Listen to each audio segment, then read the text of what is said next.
In display test now with a Gottlieb System 80 MPU that I had repaired originally, and went back to a fellow who owned it, and he had a star race. I don't know why he decided to not use it, but he sold it to another fellow that has a SpiderMan, and of course that's what I'm testing in right now. And you can see that display test is working perfectly fine. There was a problem with one of the chips that were, not the chip socket that somebody had put on the board previously had broken a solder joint, so I have fixed that. I had to use a machine pin socket. I don't like using those, but I did it anyway because I needed to. Let me start this display test again so you can see the ones go by.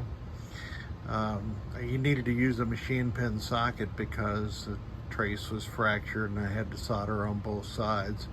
Also, somehow the 74175 buffer and the 7448 in that circuit for the ball and play / credit display were roasted.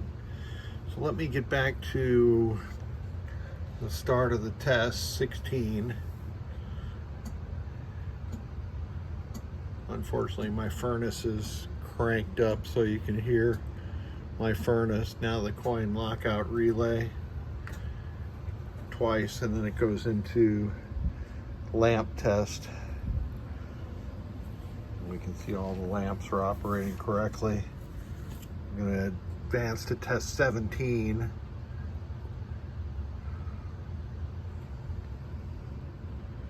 This is solenoid test.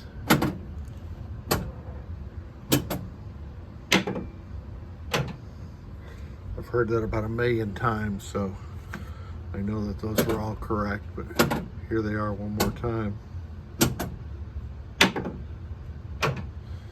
Good. Switch test. Going across the diagonal of the switch matrix.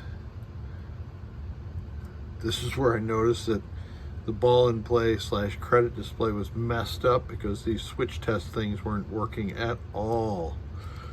That shows all the switches working. We've already done that test, so let's check the memory, and 99 comes up and we are good to go. So this was an original dual prom configuration board, and it went into star race like that.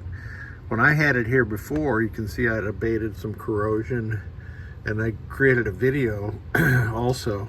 There were some switch matrix problems.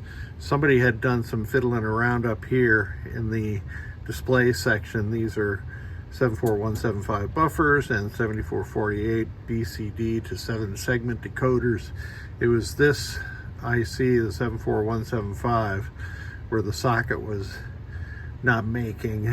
Somebody had pulled the through hole, so I've repaired that.